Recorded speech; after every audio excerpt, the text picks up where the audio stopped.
everyone Saturday if they could bring something down. Record playback device. I asked you to do that today. I don't know if you did. We're going to get to that in a minute. So anyway, we got Jimmy here who showed up. And actually, I don't always express myself directly, and he brought a lot of stuff with him. But he brought a small recorder, he brought his Tascam, we were ready to go. We kind of centered ourselves right here at ATHICA because there's plenty of interesting places up and down here. We also had the inclement weather problem the last couple of days, which kept interfering with things. I don't want to get my equipment wet. I don't care if it is 20 years old, but I don't want to get it wet. So we went up and down here. We found a spot down at the bottom here. There's a woodworker, and there's a shed down here. This is where we ended it that day. That was yesterday. And here's Polaroids that are, again, out of focus. We start with Carrie with these big Legos out here. It's really cool.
We use this task cam. If you can get this right again.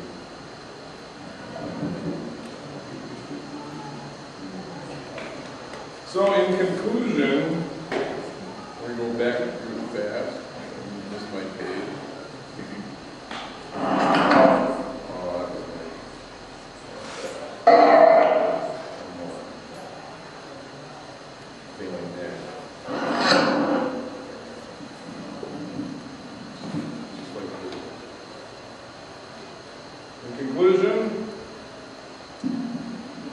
The state of the transitional nation of audio Athens is good.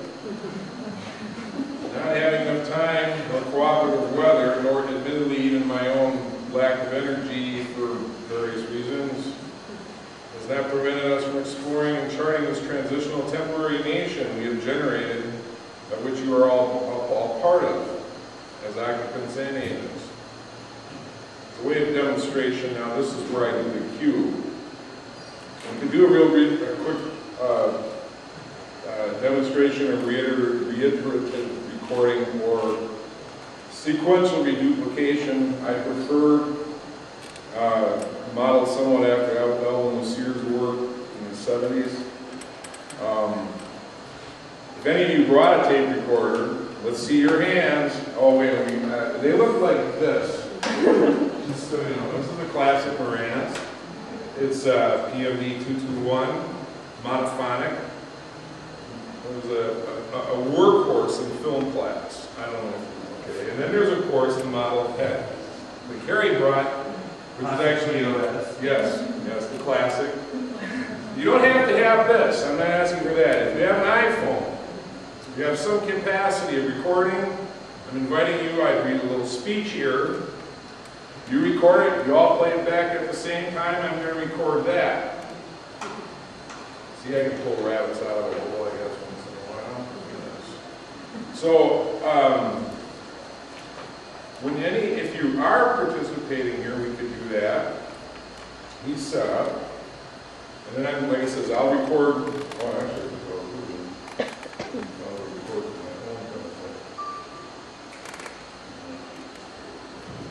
one thing about the Marantz is it's a workhorse, but it's a real pain in the ass. Temperamental.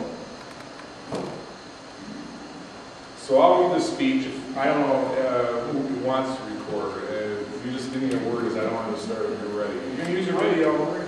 You ready? Will it play back though? Yeah. You got it won't be audio? super loud. Well, that's okay. Then you have to put the ambience and stuff like that. You should be able to pull something on.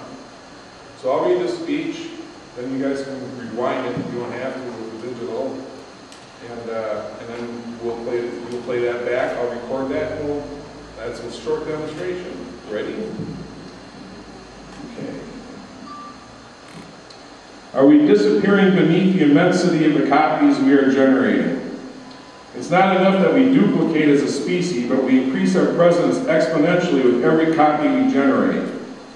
I'm not speaking exclusively about our genetics. Replication is a central component of our survival as a species. But what of the ancillary components, those products and productions that adhere to us like some immaterial ATHICA?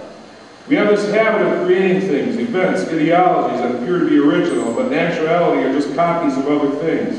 And not just copies, but copies of copies. Returning to the tried and true is a tactic frequently resorted to by our particularly American method of progress, leading to an odd and disorienting deja vu. I think I've seen this before.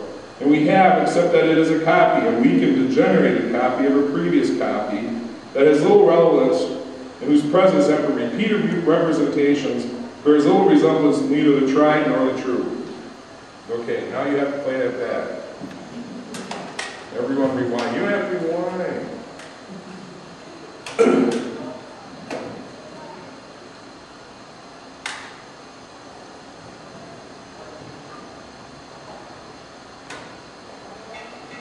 Here's time.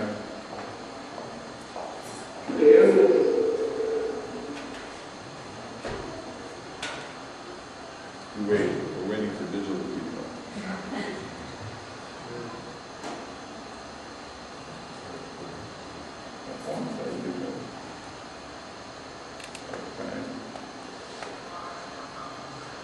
Back frame, let me come closer. That's right here.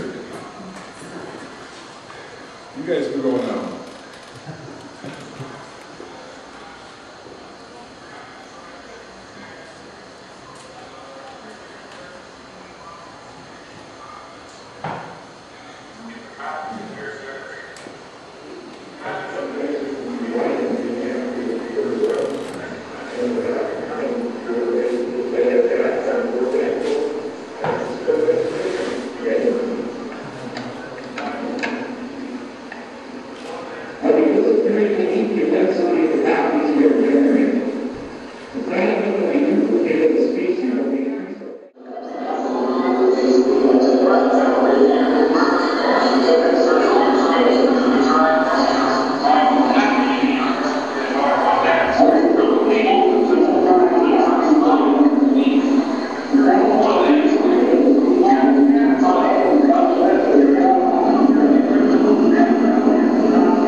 I hope you're recording that, but if you weren't, that's okay. We're in process back in Minneapolis.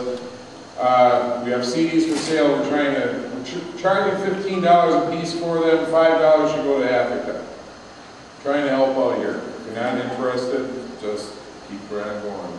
I'd like to thank Lizzie, Leslie, Carrie, Jimmy, anyone else I should be thinking that I failed. I'm sorry again, and I hope to see you soon. Lizzie will pass on the information. I'm going to try to put this all together into a CD, DVD-R, and a book, and we can figure something out to help the gallery, help the scene. If you want to maintain some interest, keep in contact with her, or look at I got business cards up here. You can grab one of those. But thank you again.